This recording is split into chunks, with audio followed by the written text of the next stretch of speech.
കാത്തിരിപ്പിൻ്റെ ആദ്യ സ്ക്രീനിങ് ഇന്നലെ കഴിഞ്ഞു. അപ്പം അതിനുശേഷം ഇപ്പോൾ നമ്മൾ നോക്കുമ്പോൾ കാണുന്ന അണിയറ പ്രവർത്തകർ കൂടുതലും KR നാരായണൻ ക്യാമ്പസുമായിട്ട് ബന്ധപ്പെടണം. ക്യാമ്പസ് എത്രത്തോളം നിർണായകമായി നമ്മുടെ സിനിമയിലേക്ക് എത്തുന്നതിൽ? KR നാരായണൻ ഫിലിം ഇൻസ്റ്റിറ്റ്യൂട്ടിൽ പഠിക്കുക എന്ന് പറയുന്ന ഒരു ചോയ്സ് തന്നെ നമുക്ക് സിനിമ ചെയ്യണം എന്നുള്ള ആഗ്രഹമുണ്ട്.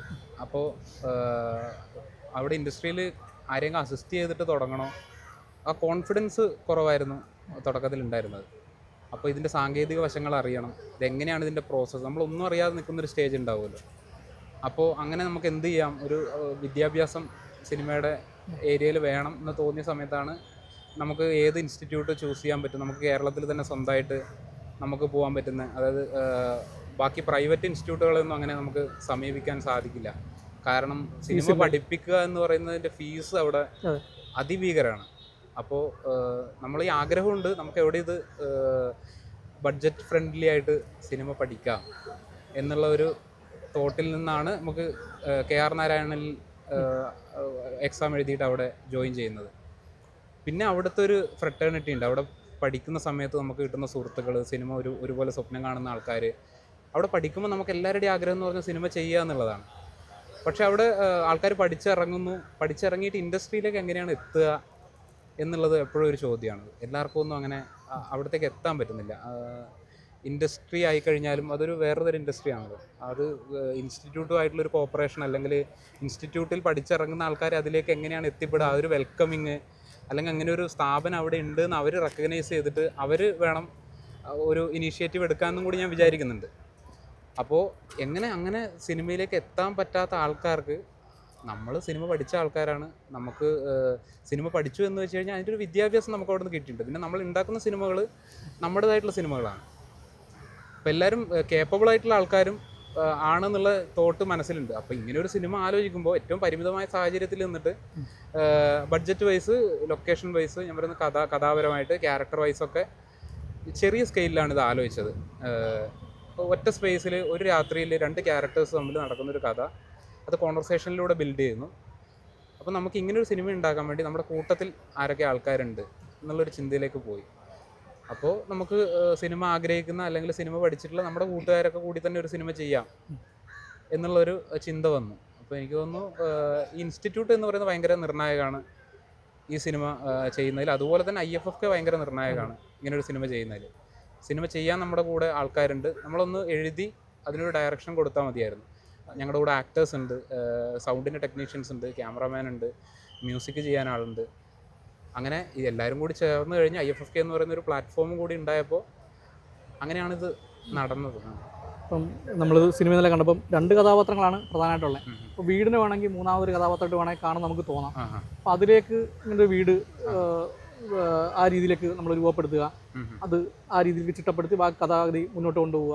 അപ്പം സ്വാഭാവികമായിട്ട് ഒറ്റ ലൊക്കേഷൻ ആകുമ്പം ഒരു വിരസത തോന്നുമായിരിക്കും എന്നുള്ള ആലോചന ആദ്യം ഉണ്ടായിരുന്നു. അങ്ങനെ തോന്നിയിട്ടില്ല, അങ്ങനെ തോന്നുമായിരുന്നു എനിക്ക് തോന്നിയിരുന്നതാണ്. നമ്മൾ ഒരു ആലോചന വരുമ്പോൾ എന്ന് വെച്ച് കഴിഞ്ഞാൽ ഇങ്ങനെ ഒരു സിനിമയാണ് ഉണ്ടാക്കാൻ പോകുന്നത് നമുക്ക് ആദ്യം അറിയാമായിരുന്നു. പിന്നെ ഈ വിരസത എന്നുള്ളത് അങ്ങനൊരു സാധ്യത ഉണ്ടാകുമോ എന്ന് ഏതൊക്കെ പോയിന്റിൽ ആലോചിച്ചിട്ടുണ്ട്. പക്ഷെ അതിൻ്റെ അകത്ത് തന്നെ നമുക്ക് എങ്ങനെയാണ് അതിനെ, ഒറ്റ സ്പേസേ ഉള്ളൂ എന്ന് അറിയാം. ഈ വീടിൻ്റെ കാര്യം തന്നെ, വീട് ഒറ്റ ലൊക്കേഷൻ മാത്രം ഉള്ളതുകൊണ്ട് നമുക്ക് ആദ്യം വീട് കിട്ടിയില്ല. നമ്മൾ പല സ്ഥലങ്ങളിലായിട്ട് അന്വേഷിച്ചു. നമുക്ക് വേണ്ട ഒരു വീട്, ഒറ്റപ്പെട്ട് നിൽക്കുന്നൊരു വീട് വേണമായിരുന്നു. സമീപത്തൊന്നും വീടുകളോ ആൾക്കാരുടെ പ്രസൻസോ ഒന്നും ഇല്ലാതെ പിന്നെ ഞങ്ങൾക്ക് കംഫർട്ടബിളായിട്ട് ഷൂട്ട് ചെയ്യാൻ പറ്റണമായിരുന്നു. അങ്ങനെ പൈസ കൊടുത്ത് അങ്ങനെ റെൻറ്റിനെടുത്ത് അങ്ങനെ ചെയ്യാനുള്ളൊരു സാധ്യതയും നമ്മുടെ കയ്യിൽ ഇല്ലായിരുന്നു. അപ്പോൾ കുറേ അന്വേഷണത്തിലൂടെയാണ് ഒരു വീട് കിട്ടുന്നത്. അപ്പോൾ വീട് കിട്ടിയപ്പോൾ താമസിക്കാതെ കുറേ നാളായിട്ട് പൂട്ടി കിടക്കുന്നൊരു വീടായിരുന്നു.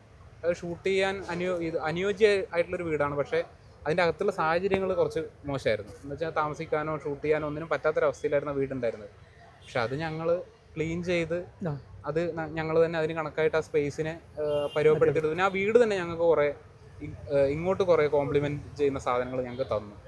അതിൻ്റെ ഇൻറ്റീരിയർ ആയി കഴിഞ്ഞാലും അതിൻ്റെ അകത്തുള്ള, ഞങ്ങൾ മനസ്സിലിപ്പം നമ്മൾ സ്ക്രിപ്റ്റ് എഴുതുമ്പോൾ ആ സ്പേസ് നമ്മളൊരു രീതിയിലായിരിക്കുമല്ലോ കണ്ടിട്ടുണ്ടാവുക. പക്ഷേ ഈ വീട് തിരിച്ച് ഇങ്ങോട്ടേക്ക് കുറേ സാധനങ്ങൾ കോൺട്രിബ്യൂട്ട് ചെയ്തു. അവിടെ ചെന്നിട്ട് ആ സ്പേസ് കണ്ടപ്പോൾ അതിൻ്റെ അകത്തുള്ള മുറികൾ, അല്ലെങ്കിൽ അതിൻ്റെ ഒരു അവസ്ഥ, അതിൻ്റെ ബാത്റൂമിൻ്റെ അവസ്ഥ, അല്ലെങ്കിൽ അതിൻ്റെ മുറികളുടെ അവസ്ഥ, അതിൻ്റെ ചുമരിൻ്റെ അവസ്ഥ, അല്ലെങ്കിൽ അതിൻ്റെ അകത്ത് തന്നെയുള്ള ചെറിയ ജീവികൾ, ഈർപ്പം, ഇങ്ങനെയുള്ള ഇരുട്ട്, ഇങ്ങനെയുള്ള ഒരുപാട് സാധനങ്ങൾ ആ വീട് തന്നെ തിരിച്ച് ഇങ്ങോട്ട് കോൺട്രിബ്യൂട്ട് ചെയ്തു. അപ്പോൾ ഞങ്ങളുടെ ക്യാരക്ടേഴ്സായിട്ട് കൂടുതൽ ആ വീട് ചേർന്ന് നിന്നു.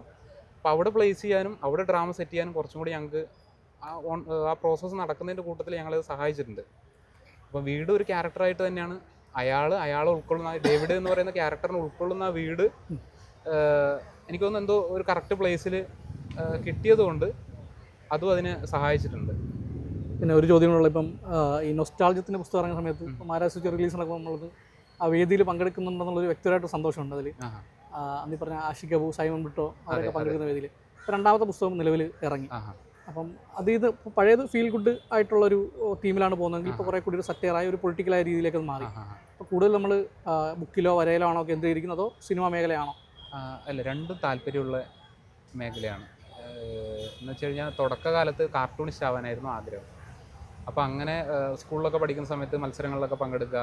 അന്നേരം സിനിമയുടെ സാധ്യതകൾ അന്നേരം ആലോചിക്കുന്നില്ല. സിനിമ ഇഷ്ടമാണെന്ന് ഏറ്റവും ചെറുപ്പത്തിൽ സിനിമ കണ്ട് നടക്കുക എന്നുള്ളതായിരുന്നു ചെറുപ്പത്തിലത്തെ ഒരു ഹോബി. അതായത് നാട്ടിൽ തന്നെ 2 വീടുകളിൽ ഒരു വീട്ടിൽ ഏഷ്യാനെറ്റ് കിട്ടുന്ന ഒരു വീടും ഒരു ദൂരദർശൻ കിട്ടുന്ന ഒരു വീടും ഉണ്ടായിരുന്നു. രണ്ട് ദിക്കുകളിലാണ്. അപ്പോൾ ഏത് സിനിമയാണ് കാണേണ്ടതെന്നൊക്കെ ചൂസ് ചെയ്ത്, അല്ലെങ്കിൽ ഏത് വീട്ടുകാരാണ് നമുക്ക് വാതിൽ തുറന്ന് തരിക എന്നുള്ള നമ്മുടെ വീടല്ലല്ലോ. പക്ഷെ അവർ നാട്ടിലെ കുട്ടികളെ മുഴുവൻ വെൽക്കം ചെയ്യുന്ന വീടുകളാണ്. നമുക്ക് എപ്പോഴും വേണമെങ്കിലും പോവാം. പിന്നെ ടി വി ചൂടായിരുന്നോ ഇടി വെട്ടുന്നുണ്ടെന്നൊക്കെ പറഞ്ഞിട്ട് ചില സമയങ്ങളിൽ നമുക്ക് ഇറങ്ങി പോകേണ്ടി വരും, അത്രേ ഉള്ളൂ. അല്ലാതെ ഈ ഏഷ്യാനെറ്റ് വീട്ടിലേക്കും ദൂരദർശൻ വീട്ടിലേക്കും നമ്മൾ മാറി മാറി ഓടുക എന്നുള്ളതായിരുന്നു അന്നേരത്തെ പരിപാടി. അങ്ങനെ ചെറുപ്പം തൊട്ട് സിനിമയോടുള്ള താല്പര്യമുണ്ട്. പക്ഷേ ഈ വരാന്നുള്ളത് കാർട്ടൂണിനോട് എന്തോ ഒരു അട്രാക്ഷൻ തോന്നിയതുകൊണ്ട് ആ ഏരിയയിലാണ് കുറച്ചും കൂടി പ്രാക്ടീസ് ചെയ്യുക. അത് നമുക്ക് അത്രയും വേണ്ട. ഒരു പേപ്പർ, പേന, നമ്മുടെ ഒരു തോട്ട് ഉണ്ടെങ്കിൽ നമുക്ക് ആ ഏരിയയിലേക്ക് കടക്കാം. പക്ഷേ സിനിമ അങ്ങനെയല്ലല്ലോ. സിനിമ ഉണ്ടാക്കുക എന്നുള്ള ചിന്ത കുറേ കഴിഞ്ഞിട്ടാണ് പിന്നെ വരുന്നത്. പിന്നെ സിനിമ പഠിച്ചു കഴിഞ്ഞപ്പോഴത്തേക്കും ഓക്കെ അതും നമുക്ക് ചെയ്യാം, അറ്റംപ്റ്റ് ചെയ്യാം എന്നുള്ളൊരു ഐഡിയ വന്നു. അപ്പോൾ ഈ വരയും സിനിമയും ഒക്കെ പാരലലി കൊണ്ടുപോകുന്നുണ്ട്. പിന്നെ രണ്ടിലുള്ള ഈ വിഷ്വൽ ഒരു മീഡിയയുടെ സാധ്യതയും പിന്നെ നമ്മുടെ തോട്ട് പ്രോസസ്സിനെ നമുക്ക് എക്സിക്യൂട്ട് ചെയ്യാനുള്ള 2 മാധ്യമങ്ങളാണല്ലോ. അപ്പോൾ രണ്ടിലും താല്പര്യമുണ്ട്, 2 രീതിയിൽ നടക്കുന്നുണ്ട്.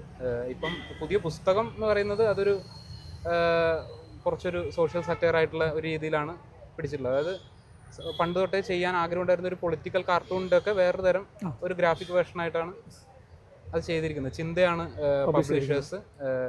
കുഴപ്പമില്ലാത്ത അഭിപ്രായങ്ങൾ കിട്ടുന്നുണ്ട്. പിന്നെ ഈ സിനിമയുടെയും കാര്യങ്ങളുടെയൊക്കെ ഇപ്പോൾ ഇതിൽ എൻഗേജ്ഡ് ആയതുകൊണ്ട് അതിൻ്റെ ഏരിയകളിലേക്ക് കൂടുതൽ ശ്രദ്ധിക്കാൻ പറ്റിയിട്ടില്ല. അപ്പോൾ പുസ്തകം കൂടുതൽ ആൾക്കാരിലേക്ക് എത്തുമെന്ന് വിചാരിക്കുന്നു. വിദേശത്തെ പ്രധാനപ്പെട്ട കഥാപാത്രം മാനസിക സംഘർഷങ്ങൾ അനുഭവിക്കുന്നൊരു യുവാവിൻ്റെയാണ്. അപ്പോൾ പൊതുവെ ശരിക്കുള്ള ഒരു ജീവിതാവസ്ഥയിൽ ഇത് കമ്മ്യൂണിക്കേറ്റ് ചെയ്യാന്ന് പറഞ്ഞാൽ വലിയൊരു ടാസ്ക് ആണല്ലോ. അതൊരു കഥാപാത്രം കൂടി ആയി മാറുമ്പോൾ ഇത് കൺവേ ആകുമോ എന്നുള്ളൊരു ആശങ്ക ഉണ്ടായിരുന്നോ? അത് എനിക്ക് ഇപ്പം ഏത് റോള് ചെയ്താലും എനിക്ക് ആ ഒരു കൺഫ്യൂഷൻ ഉള്ളതാണ്. എനിക്ക് ഈ ഡയറക്ടറിൻ്റെ അവർക്ക് വേണ്ടി നിൽക്കുക എന്നുള്ളൊരു സാധനമാണ്. ഇപ്പം എന്നെ മോശമായിട്ട് ഡയറക്റ്റ് ചെയ്യുന്ന ഒരാളാണെങ്കിൽ ഞാൻ ഭയങ്കര കാഷ്വൽ ആവുകയും എൻ്റെ മുകളിലൊരു കൺട്രോൾ ഉണ്ടെങ്കിൽ എനിക്ക് എൻ്റെ ലിമിറ്റിനപ്പുറത്തേക്ക് പുഷ് ചെയ്യാൻ പറ്റും എന്നുള്ളൊരു തോന്നലുണ്ട്. ഡയറക്ടർ ഓക്കെ ആവുകയാണെന്നുള്ളതാണ് അതിനെന്നെ സാറ്റിസ്ഫൈ ആക്കുന്നത്. ഞാൻ ഇവരെ ആയിരിക്കും നോക്കുന്നത്. പിന്നെ ഒരു കാര്യമുള്ള ഇപ്പം ക്യൂവിൽ നമ്മൾ ഈ ക്രിക്കറ്റിൻ്റെ എപ്പിസോഡൊക്കെ കാണാറുണ്ട്. അത് നമ്മൾ തന്നെ തയ്യാറാക്കി? അല്ല ആക്ച്വലി ഞാൻ ആക്ടിങ് പഠിച്ചതാണ് കേരളനാരായണത്തിൽ. അപ്പം ഈ ആദ്യകാലത്ത് നമ്മൾ അവസരങ്ങൾ കണ്ടെത്താൻ ബുദ്ധിമുട്ടുകയും നമുക്ക് ഇതിൽ തന്നെ സർവൈവ് ചെയ്യാനുള്ള ഒരു എക്സ്പെൻസ് കണ്ടെത്താൻ വേണ്ടിയും ഒക്കെയാണ് ക്യൂവിലേക്ക് എത്തിപ്പെട്ടത്.